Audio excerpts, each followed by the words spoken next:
kajian kita mengenai puasa. Pada subuh yang lalu kita sudah menyelesaikan bagaimana hubungan antara hadis dengan Al-Quran, ya. Sehingga kalau kita memahami bagaimana Quran, bagaimana hadis, kita paham, sehingga membuat hati kita, karena Quran itu tertuju kepada hati, ya, sehingga hati kita bergembira dalam melaksanakan puasa khususnya, ya. Dan Quran juga memberikan kita pandangan kalau kita mengerti Al-Quran itu hati kita bergembira, gitu, ya. Itu satu ujian bagaimana respon kita terhadap Al-Quran, ya. Dengan menghubungkannya dengan hadis maka terlihat, ya, keberadaan Al-Quran itu sehingga membuat hati kita gembira. Mari kita baca hadis yang ketiga. Hadis ini panjang, tapi kita potong-potong saja, ya.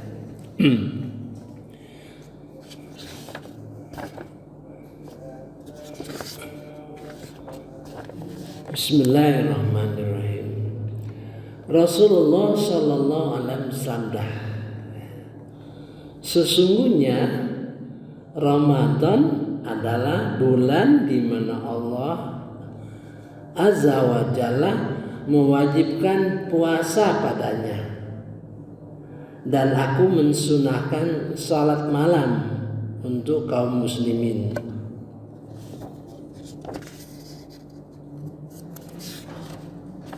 Oh, salah baca saya.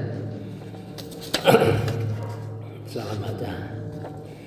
Dan Abu Hurairah radhiyallahu an, ia berkata, Rasulullah sallallahu alaihi wasallam bersabda, Allah berfirman, setiap amal anak Adam itu untuknya kecuali puasa.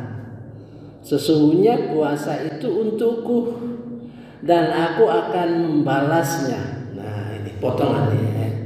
Jadi berbeda dengan amal-amal yang lain selain puasa, itu untuknya, untuk kita, ya. Tapi puasa untuk Allah dan Dia akan membalasnya langsung. Itu menunjukkan bahwa puasa itu penting, ya, gitu, ya, istimewa, gitu. Kullu amali bani Adam, setiap amal anak Adam, lahu, untuknya, illa siyam, kecuali puasa.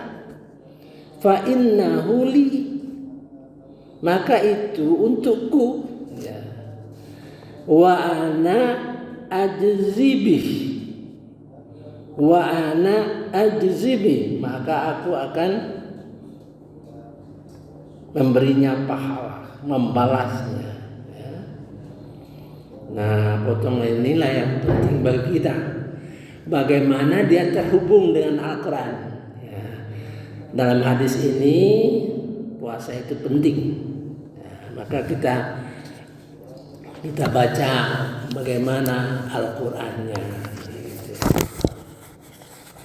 A'udzubillahi minasyaitonirrajim. Bismillahirrahmanirrahim.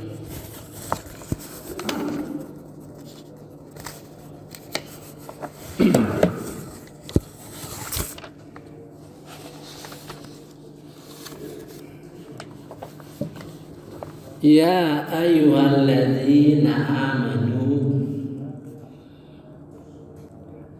Hai orang-orang yang beriman, kutiba alaikumussyam,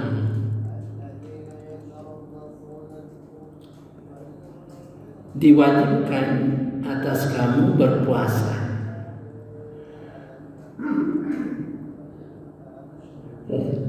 Kama kutiba alal ladzina min qablikum, seperti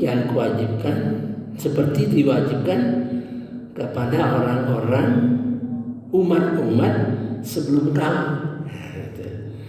La'allakum tattaqun, agar kamu bertakwa.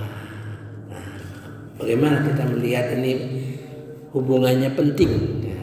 Karena puasa itu untukku, untuk Allah katanya, dan aku akan wa ana ajzibi, kami akan membalas. Nah, dari segi kata-kata, ya, kutiba alaikumussyam, kutiba ini hanya beberapa ayat mengandung perintah. Hanya ada beberapa ayat yang memakai kata kutiba, ya.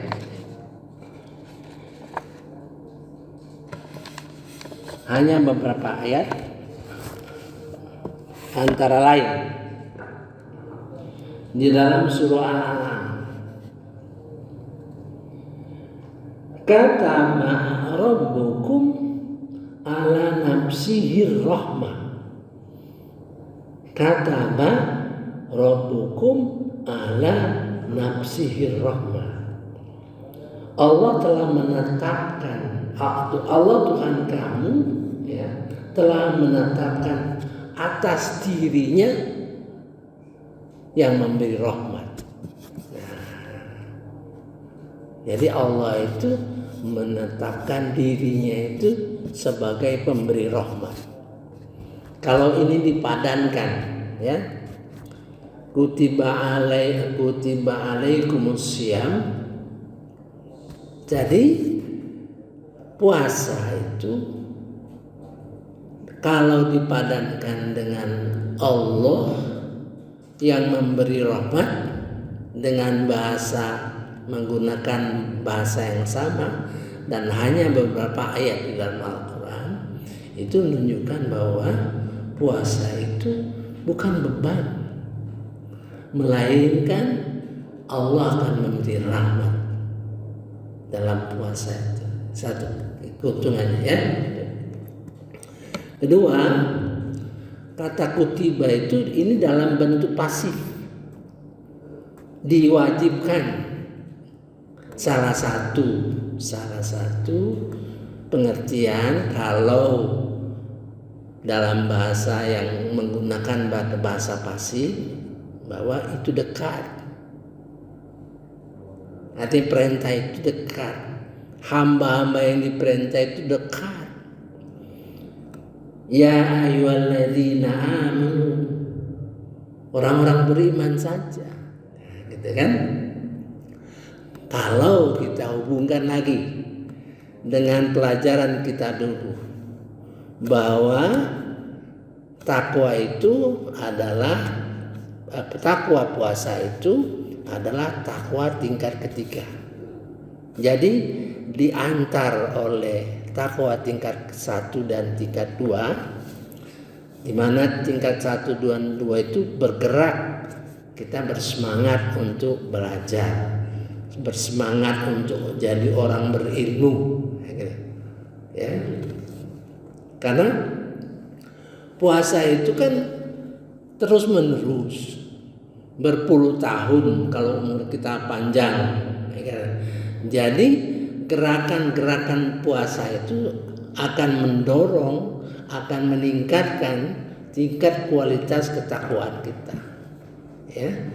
Jadi kalau kita bayangkan kan ketakwaan yang pertama, ya, yang simpel saja, adalah orang yang sholat, orang yang beriman kepada Allah, orang yang berinfak, orang yang percaya kepada Al-Quran, orang percaya kepada hari akhirat, yang selalu diberi petunjuk oleh Tuhan mereka, dan mereka lah akan menjadi orang yang menang. Gambarannya ya. Kemudian dalam tingkat kedua yaitu semangat untuk memperoleh ilmu pengetahuan ya.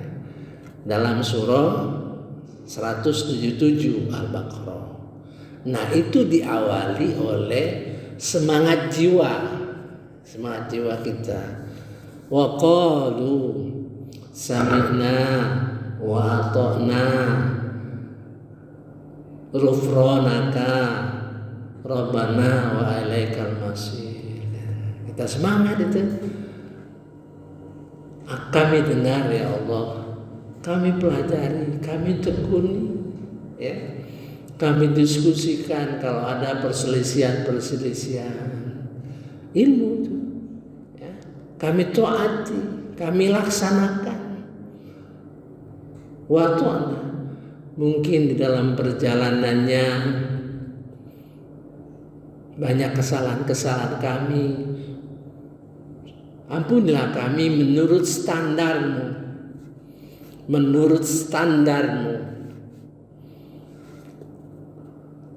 Rabbana wa alaikal masir. Tuhan kami, kepadamu kami kembali. Nah, untuk lebih rinci ya, mengenai permohonan ampun menurut standarmu itu, saya contohkan. Misalnya dulu ada seorang yang menghinakan Quran, ya kan gitu, ya. Kemudian dia bilang, saya mohon maaf, gitu. Ya. Tapi bagi umat Islam itu tidak cukup itu saja, gitulah, itu gambaran.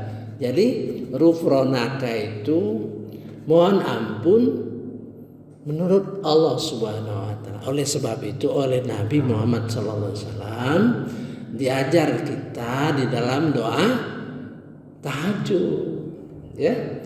Farfirli ma qaddamtu wa ma akhartu wa ma akhartu wa ma asrartu wa ma alantu wa ma anta a'lamu bihi minni.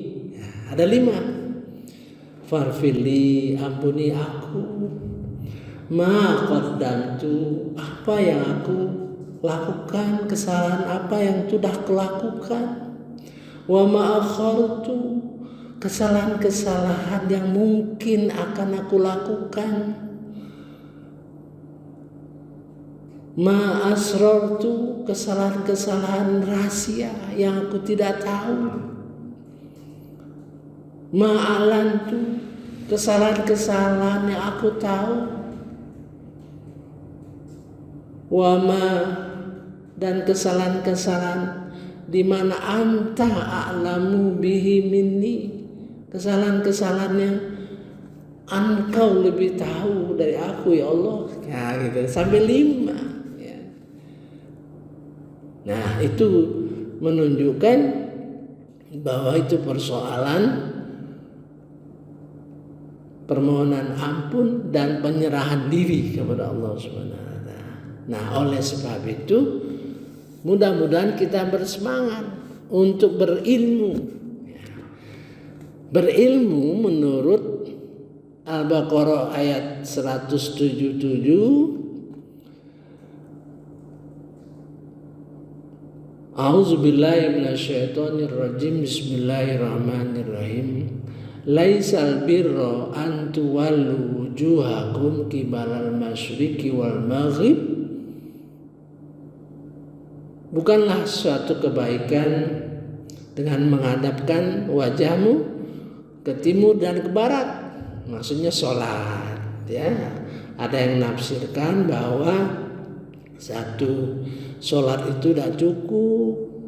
Sholat itu tidak cukup dalam ibadah kebaikan itu. Nah, gitu. Ada juga yang nafsirkan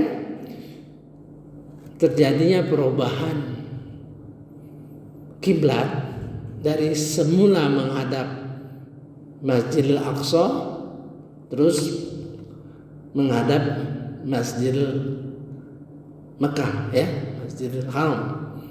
Itu merupakan suatu yang diejek-ejek oleh umat Yahudi. Ya, bagaimana umat Islam ini? Sekali menghadap ke barat, sekali menghadap ke timur, sekali menghadap Masjidil Aqsa, sekali menghadap Masjidil Haram. Walakinnal birra, tetapi kebaikan itu man amana billah, man amana billah wal yaumil akhir wal malaikah wal kitab ya wan nabiyyin. Nah, artinya mengenai tauhid, mengenai akidah, keimanan. Diteruskan lagi mengenai syariat, sholat, zakat, memberi infak kepada yatim, orang miskin. Kemudian lagi akhlak, yaitu wal mufu, berjanji, memenuhi janji apabila dia berjanji, kemudian sabar. Itu kira-kira ilmu, dan mereka itulah dua hal yang akan timbul dalam ayat tersebut. Ada dua, ulaikal ladzina shadaku wa ulaika humul muttaqun. Dua, jadi mereka itulah yang sodaku, yang menuju orang yang benar, yang berilmu, nah, gitu. Dan mereka itulah orang yang bertakwa. Ada dua kemungkinan. Nanti kita bahas, ya. Nah, dalam perjalanan selanjutnya itu puasa, gitu kan? Gitu. Maka kita belajar fikih puasa, ya. Belajar fikih puasa itu penting sekali untuk kita menjalani puasa itu, ya. Nah, kita ini sekarang melihat bagaimana hubungan antara Quran dan hadis supaya, ya, kita gembira gitu. Dengan banyak pengetahuan kita gembira dalam melaksanakan ayat-ayat tersebut. Kita lihat bagaimana kita disuruh gembira, gitu, ya. Kita lihat di surah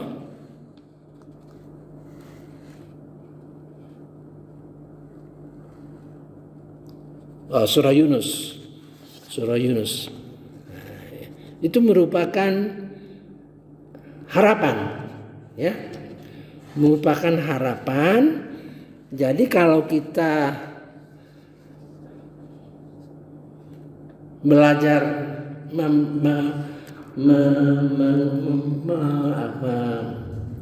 mengerti, memahami Quran dan melaksanakan Quran itu, jadi kita gembira. Nah, gitu. Mari kita baca, ya. Mengapa kita perlu menghubungkan hadis mengenai puasa sehingga dia dua-duanya jadi satu pakai? Kita gembira melaksanakan ayat-ayat Al-Quran, kemudian kita bergembira melaksanakan hadis-hadis Rasulullah Sallallahu Alaihi Wasallam, ya. Kita baca. Ini, wahai manusia, ya ayuhan nas, qad ja'atkum mau'izatum mir rabbikum. Wahai manusia, sungguh telah datang kepada kamu nasihat pelajaran Al-Quran, mau'izatum mir rabbikum, dari Tuhan kamu, wa syifaa'ul lima fis sudur, dan obat penyembuh bagi penyakit-penyakit dalam hatimu. Wa hudaw wa rahmatum lil mu'minin, dan menjadi petunjuk dan rahmat bagi orang mukmin yang percaya. Nah, sekarang kul bi fadlillah, katakan, ajarkan, resapkan, beri pengertian, artinya gitu ya. Kul bi fadlillahi wa bi rahmatihi, dengan karunia Allah dan rahmatnya, fa bidzalika falyafrahu, maka dengan itu hendaklah mereka bergembira. Ya Allah, mudah-mudahan dalam melaksanakan Al-Quran gembira hati kita. Ini suatu kalimat sebenarnya untuk mengetes kita. Apakah kita sampai pada suatu titik bergembira, bukan menjadi beban. Nah, gitu ya. Kul bi fadlillah wa rahmatihi fa bidzalika falyafrahu, gembiralah dengan karunia dan rahmat Allah. Huwa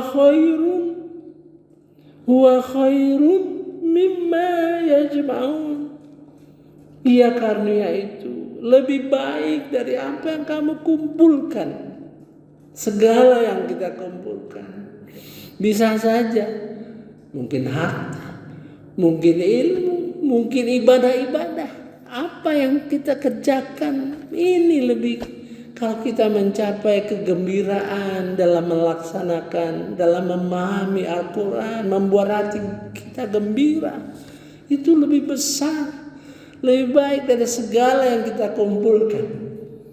Mungkin juga termasuk segala ibadah-ibadah kita, kalau kita sampai pada pemahaman, pemanaan yang kita jalankan, ya. Mudah-mudahan. Nah, oleh sebab itu saya ingin menghubungkan antara hadis dengan Quran. Yang datang dulu apa? Hadis. Tentu yang datang dulu hadis. Al-Quran. Dengan Al-Quran itu dijelaskan, disederhanakan, supaya kita mudah mengerti, sebetulnya begitu. Al-Quran ini lebih dinamis, lebih sulit dipahami. Ya, dengan hadis lebih mudah kita pahami, tapi tidak bisa dengan hadis melihat dinamikanya. Nah, gitu ya. Insyaallah, mudah-mudahan ya, dengan kegembiraan kita dalam Al-Quran, bertambah-tambah rahmat Allah Subhanahu wa taala, bertambah semangat kita untuk memahami Al-Quran. Saya kira cukup dulu ya. Subhanakallahumma wa bihamdika asyhadu an la ilaha illa anta astaghfiruka wa atubu ilaik. Wallahu a'lam. Wassalamualaikum warahmatullahi